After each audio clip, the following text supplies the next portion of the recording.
Assalamualaikum, welcome back to Invest Saham. Pada video ini kita akan update money flow yang terjadi di saham-saham big banks. Karena hari ini kita melihat bahwa net sell yang terbesar terjadi di BBRI dan juga BMRI. Apakah ini pertanda bahwa kinerja kuartal 3-nya tidak akan sebagus BBNI dan juga BBCA? Sebelumnya disclaimer on, ini bukan ajakan jual beli saham dan juga bukan financial advice tentunya. So silahkan simak sampai akhir ya. Jadi hari ini gelombang jual di pasar semakin membesar sehingga rupiah ambles menjadi yang terburuk di Asia. Dan hari ini kita melihat ya bahwa rupiah kita mengalami pelemahan 0,22% di Rp15.730 per 1 USD-nya. Dan jika kita track ya guys ya di 5 hari terakhir, maka rupiah kita sudah melemah 0,38% di Rp15.700-an per 1 USD. Dan hari ini IHSG merah sendirian guys ya di saat bursa saham Asia lainnya melesat ke zona hijau.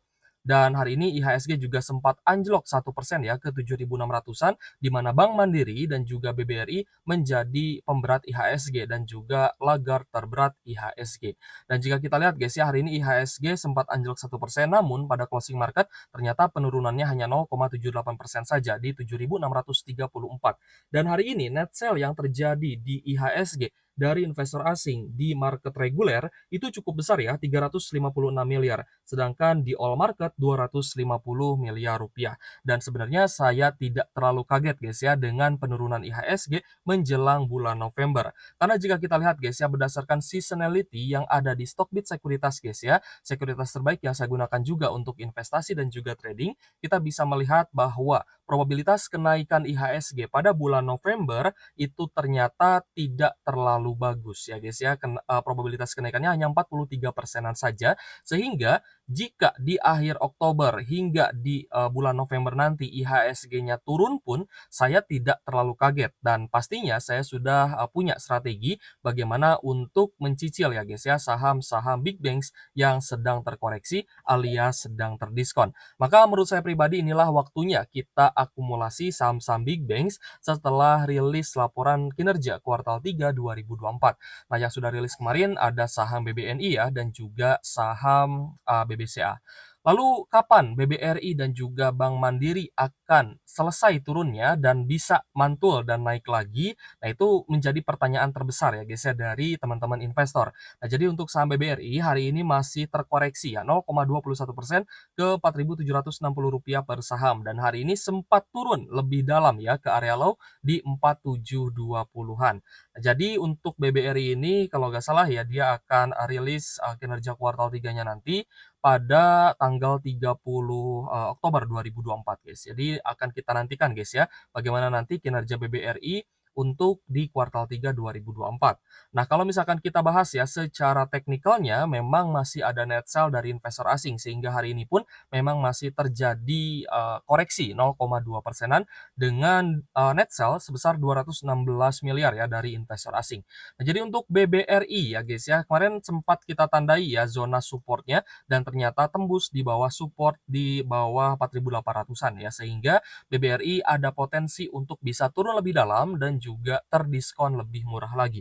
Sehingga saya menghimbau ya ke teman-teman yang ada di grup juga untuk teman-teman tetap memperhatikan money manajemennya. Karena itulah yang paling penting guys ya dalam kita dollar cost averaging di saham-saham dengan fundamental bagus. Karena kalau misal teman-teman tidak paham money management, maka ada potensi teman-teman beli itu all in ya guys ya di harga tinggi, sehingga nanti ketika harga sahamnya turun dan menjadi lebih murah, teman-teman tidak ada uang lagi ya untuk melakukan pembelian dan dollar cost averaging. Jadi kita upayakan ya guys ya untuk lari maraton agar nafas kita itu panjang dan amunisi kita untuk membeli saham-saham yang kita incar juga tentunya bisa bertahan. Oke, jadi untuk BBRI hari ini memang ada normal distribution guys ya. Overall dari investor asing ya, ada ZP, AKL, GRX, dan juga BB. Sedangkan kita perhatikan bahwa investor retail pelan-pelan ini mulai akumulasi kembali di BBRI ya guys ya. Ada OD, CCXL, lalu ada XCPD, YP, SQ, dan lain-lain. Jadi untuk BBRI gimana Kak? Apakah sudah waktunya kita mulai mencicil? Nah, kalau misal teman-teman mau mencicil silahkan ya, misalkan mau beli atau sudah terlanjur beli di harga saat ini pun ya tidak masalah. Karena di 4.700-an ini BBRI sebenarnya sudah oversold ya alias jenuh jual. Nah, teman-teman bisa melihat indikatornya di Stochastic RSI dengan menggunakan ini ya, dengan menggunakan Stockbit Sekuritas, guys. Nah, di sini kita nggak pakai ini ya ternyata, nggak pakai, indikator ya, guys, ya. Di sini teman-teman bisa menambahkan juga indikator guys ya, nanti kita akan coba tambahkan ya, misalkan moving average dan lain-lain. Jadi untuk saham BBRI memang hari ini masih ada net sell dan lebih baik kita menunggu dulu ya rilis kinerja kuartal 3 2024 dan kita akan melihat bagaimana respon market. Nah, jika marketnya merespon negatif, ya otomatis kita akan dikasih harga yang lebih murah guys oleh marketnya. Jadi kita akan coba tunggu ya di sekitar 4.500-an.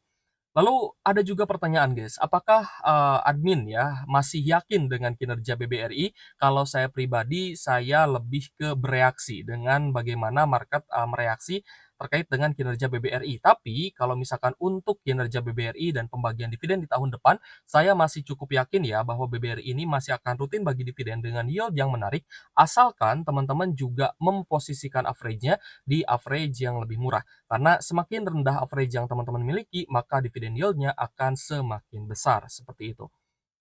Selanjutnya kita akan bahas juga saham BBNI yang ternyata ya guys ya, turun hari ini 2,65% di Rp5.500 per saham. Dan kita lihat hari ini juga sempat ke area low di 5450. Padahal BBNI ini sudah rilis kuartal 3 dan hasilnya naik ya secara year on year dan juga secara kuartalan. Secara year on year BBNI naik dari 5,4 triliun menjadi 5,6 triliun. Sedangkan juga secara kuartalan mengalami kenaikan ya dari 5,3 triliun menjadi 5,6 triliunan. Ya meskipun jika kita bandingkan dengan kinerja BBCA masih jauh ya guys ya di bawah BBCA. Tapi ya kita melihat bahwa BBN ini sebenarnya masih menarik.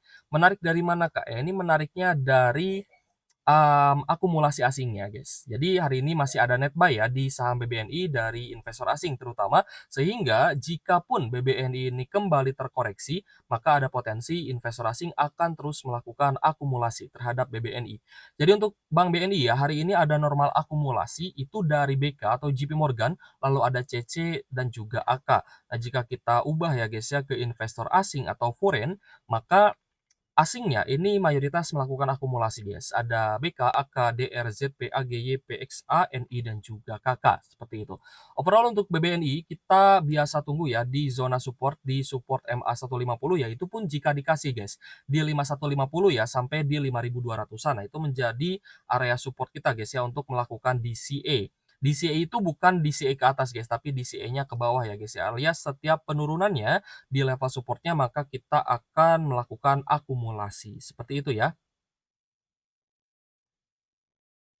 Jadi untuk saham BBNI overall, kemarin kinerjanya memang tidak sebaik BBCA dan kita lihat di harga 5.600-an ya guys ya, kemarin kan sempat naik ke 5.600, 5.700, itu ternyata sudah overbought atau jenuh beli, sehingga wajar di BBNI ada koreksi meskipun ya asingnya masih melakukan akumulasi. Selanjutnya kita update juga saham Bank Mandiri yang hari ini turun paling dalam 3,19% ya di Rp6.825 per saham dan kita lihat juga sempat ke area low juga. Dan untuk kuartal 3-nya memang belum rilis dan kemungkinan akan rilis berbarengan dengan saham BBRI dan nanti kita akan lihat ya bagaimana kinerja dari Bank Mandiri ini. Tapi overall saya masih yakin bahwa Bank Mandiri kinerja kuartal 3-nya masih akan oke. Nah, untuk Bank Mandiri ini tepat di zona support guys ya yang pernah kita buat tandanya di sini coba kita perjelas ya. Nah, ini adalah zona support Bank Mandiri sebelum dia ke support MA150 ya di 6.720-an. Jadi untuk Bank Mandiri sendiri kita masih akan mencari area entry-nya karena ini sebenarnya masih belum di zona yang cukup murah, guys. Nah, kalau misalkan saya akan coba tunggu di sekitar 6.500 ya guys ya sampai 6.570. Ya sampai 6.600 lah ya. Kita akan coba tunggu di 6.600 ya. Sorry guys, 6550 guys. Nah, kita akan coba cari di area support selanjutnya ya, di bawah support MA150 untuk entry di Bank Mandiri. Karena kemarin Bank Mandiri itu sempat naik dan mendekati area all time high-nya, sehingga lebih baik kita mencari di zona yang lebih murah lagi. Tapi jika kuartal 3-nya ternyata Bank Mandiri ini bagus ya guys ya, maka ada potensi Bank Mandiri pun bisa bullish reversal atau bisa naik kembali dengan adanya technical rebound. Dan kita melihat hari ini juga sempat, menyentuh ya guys ya, atau mendekati area oversold atau jenuh jualnya. Sehingga Bank Mandiri ya kita lihat meskipun masih ada net sell asing ya 287 miliar dan, investor asing juga mayoritas memang masih distribusi, itu dari BK, RXAK, dan juga ZP ya. Tapi saya cukup yakin, BMRI ini bisa mantul lagi jika kinerjanya ternyata pada kuartal 3 itu bagus. Dan hari ini kita lihat retail itu juga banyak membeli Bank Mandiri, sehingga kita masih optimis ya bahwa Bank Mandiri ini masih akan ada diskon, ya setidaknya sampai rilis kinerja kuartal 3. Selanjutnya adalah BBCA yang kemarin sudah rilis kinerja kuartal 3-nya dan ternyata hasilnya sangat bagus, tapi hari ini juga ternyata mengalami koreksi ya, 1,4% di Rp10.600 per saham, tepat di area low-nya. Dan untuk laba bersih Q3-nya itu naik, cukup bagus secara year on year ya guys ya, dari 12,2 triliun menjadi 14,1 triliun, sedangkan secara kuartalan juga naik dari 13,9 triliun menjadi 14,1 triliun. Tentunya bukan hal yang mudah guys untuk perbankan di Indonesia, apalagi perbankan UMKM ya guys ya, atau, mikro ya guys ya, mikro, di segmentasi mikro gitu ya, seperti BBRI, tentu saja tidak mudah karena Indonesia ini memang sedang terkena deflasi dan daya beli masyarakat juga sedang turun. Jadi ada indikasi ya bahwa, NPL atau non performing loan di BBRI itu juga bisa meningkat ya, karena ya kinerja dari pembayaran atau pembiayaan UMKM itu juga sebenarnya mungkin ya ada kredit macet dan lain-lain, seperti itu. Jadi kembali lagi ke saham BBCA, kenapa BBCA turun padahal kinerjanya naik? Nah, jawabannya adalah karena BBCA hari ini ada net sell asing ya guys ya, 21 miliar, dan kita lihat juga BBCA ini di 10.800 itu dia berada di zona overbought ya, atau jenuh beli. Jadi memang wajar kalau misalkan BBCA ini turun dan ada koreksi. Untuk BBCA sendiri kita sebenarnya masih santai guys ya, kita menunggu di area low-nya saja. Ya, untuk support terdekatnya di 10.200-an guys ya, di bawah support MA50-nya di 10.490. Nah, lalu ada support MA150 di 10 ribuan guys. Jadi itu juga menjadi level, support kuat ya guys ya, dan juga level psikologis untuk BBCA. Hari ini BBCA ada normal distribusi terutama dari BK ya, atau JP Morgan 50 miliar, CCYU dan juga PD. Sedangkan kita melihat beberapa investor retail ada akumulasi di BBCA sendiri. Nah, jadi untuk saham-saham perbankan saya cukup yakin ya kinerjanya masih akan bagus dan semoga saja itu terjadi guys ya, kinerja kuartal 3-nya, semoga saham-saham big banks ini bisa mengalami kenaikan kembali. Karena apa yang kita lihat terhadap laba saham dari, perbankan digital itu ternyata masih mengalami kenaikan guys. Yang pertama kita akan review di sini adalah Arto atau Bank Jago. Hari ini naik 1,4% di Rp2.900 per sahamnya. Jadi untuk saham Arto ini tidak bagi dividen guys, jadi tidak cocok ya untuk teman-teman dividen investing di sini. Nah, di sini kita akan mereview dengan menggunakan menu Qstat yang ada di Stockbit Sekuritas. Jadi ketika sudah rilis kinerja atau laporan keuangan kuartal 3 2024, maka kuartal 3-nya dan untuk beberapa aspek fundamental akan diupdate secara real time di Qstat yang ada di Stockbit Sekuritas. Nah, tentunya ini akan mempermudah kita guys ya untuk melakukan analisa fundamental secara cepat terhadap saham-saham yang sedang kita incar. Nah, kalau misalkan fundamentalnya bagus dan labanya ternyata naik, maka kita bisa melakukan take action lebih cepat ya guys ya, dibandingkan dengan investor lain tentunya. Menjadi aplikasi saham terbaik yang saya gunakan juga guys untuk investasi dan juga trading. Nanti akan saya beberkan ya kenapa alasannya saya juga trading menggunakan Stockbit Sekuritas. Dan, juga teman-teman yang ingin mendapatkan akses dan juga fitur-fitur ya terhadap, Stockbit Sekuritas ini, misalkan Qstat, seasonality, dan lain-lain, teman-teman bisa mendaftar dengan menggunakan link yang ada di kolom deskripsi, seperti itu. Oke guys, jadi pada kuartal 3 saham Arto atau Bank Jago ya, ini saham di sektor bank digital di mana kuartal 3-nya itu mengalami kenaikan guys, secara year on year dan juga secara kuartalan. Nah, secara year on year naik guys ya dari 10 miliar menjadi 36 miliar. Wah, ini naik ratusan persen guys. Lalu kuartalan juga naik ya dari 28 miliar menjadi 36 miliar. Nah, maka dari situ saya masih cukup yakin bahwa kinerja BBRI masih akan baik-baik saja. Ya, apalagi Bank Mandiri lah, kita percaya guys ya dengan kinerja dari perusahaan Bank Mandiri itu sendiri. Selanjutnya bukan hanya Arto guys, tapi Agro ya atau Bank Raya Indonesia Tbk, saham, bank digital juga laba bersihnya mengalami kenaikan ya, meskipun hari ini ada koreksi 2,2 persenan di Rp266 per saham. Jadi secara, kenaikan laba ya guys ya pada kuartal 3 ternyata Agro juga bagus guys labanya. Naik dari 5 miliar secara year on year menjadi 14 miliar, sedangkan pada kuartal 2, juga mengalami kenaikan ya secara kuartalan guys, dari 11 miliar menjadi 14 miliaran dan kemarin sempat kita singgung juga ya terkait dengan BNLI yang ternyata juga labanya mengalami kenaikan. So, ekonomi Indonesia ternyata masih cukup resilience dan masih mampu bertahan, dibuktikan dengan laba dari saham bank digital yang ternyata masih bisa mengalami pertumbuhan, yang berarti user semakin bertambah dan pastinya akan ada pertambahan laba bersih guys ya, dan juga pendapatan terhadap saham-saham di sektor perbankan. Jadi kembali lagi, saya tidak kaget ya guys ya ketika nanti November misalkan market crash ya turun dengan apapun beritanya, dengan apapun kondisinya, saya tidak kaget lagi.